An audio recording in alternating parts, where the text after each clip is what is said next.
பக்கங்களை அலசுவதற்காக பாகம் 2 13ஆம் 15ஆம் அத்தியாயங்களை பார்ப்பதற்காக கனடிய தமிழ் வானொலியினுடைய கலைஞர் சுஜா ஹரிதரன் அவர்களே அன்போடு அழைக்கின்றோம்.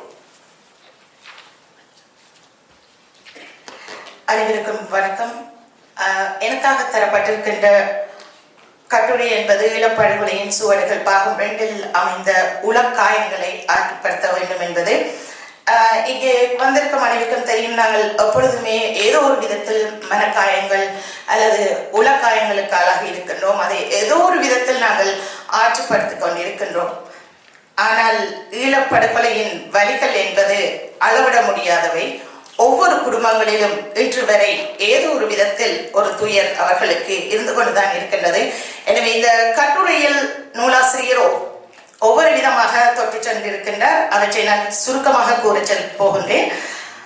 முக்கியமாக அவர் பெண்களை பற்றி கூறுகின்றார். இது பெண்கள், போரால் பாதிக்கப்பட்ட பெண்கள், அதுவும் பெண் தலைமைத்துவ குடும்பங்களில் வாழக்கூடிய பெண்கள், அங்கு இருக்கக்கூடிய சிறுவர்கள், முதியவர்கள் என்று அவர்கள் ஏற்படக்கூடிய அந்த உள நோய் என்பது பல்வேறு விதமாக பிரிக்கப்பட்டிருக்கின்றது. அதாவது சமூக பிரிப்பு அல்லது சமூகத்திடம் இருந்தவர்களை விலக்கி வைப்பது, குழந்தைகளை பிரிப்பது, பாலியல் வல்லுறவு அல்லது பாலியல் கொடுமை, வேலையின்மை, இவ்வாறு பல விடயங்கள் அங்கே அவரால் பேசப்பட்டது. அதே போன்று முதியவர்களுக்கு கூட இருக்கின்றது. அவர்கள் நேரடியாக பல விடயங்களை இழந்திருக்கின்றார்கள்.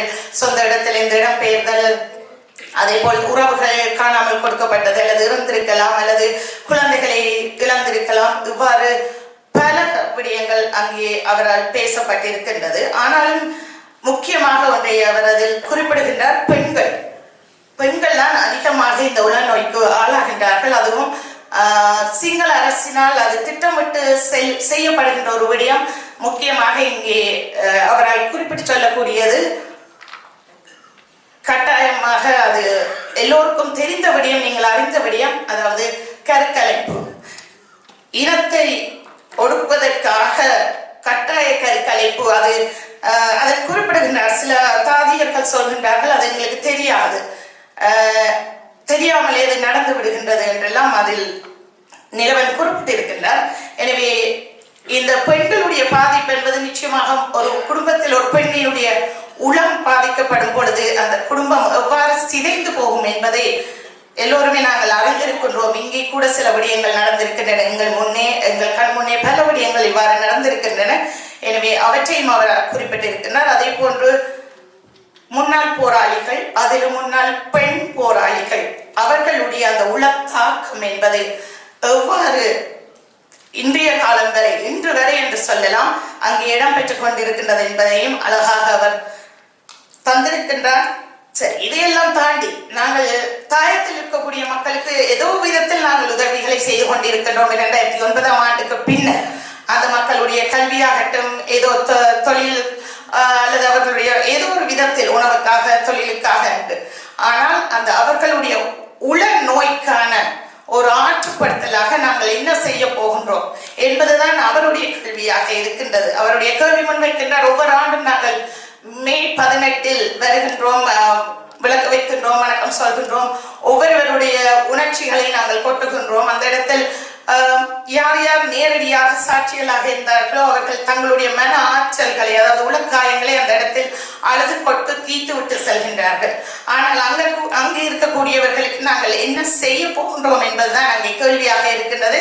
அதற்கிடையில் நான் குறிப்பிட வேண்டும், இந்த இடத்தில் ஆசிரியர் குறிப்பிட்ட ஒரு விடயம் அவர் சொல்லியிருக்கிறார். அங்கே மக்கள் இவ்வாறு தான் சொல்கின்றார்கள், விடுதலை புலிகள் இருந்திருந்தால் என்ற அந்த விடயத்தை அவர் சுட்டிக்காட்டி இருக்கின்றார்.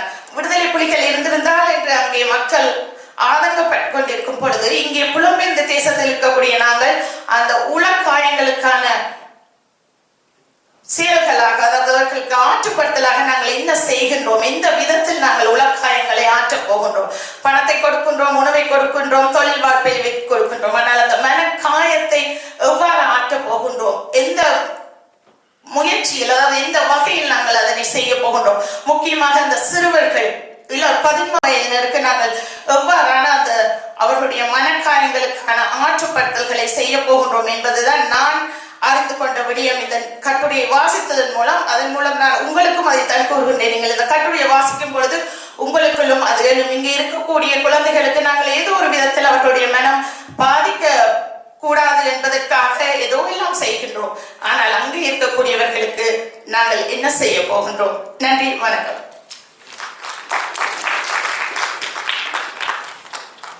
நன்றி சுஜா, கனடிய தமிழ் வானொலியின் கலைஞர்.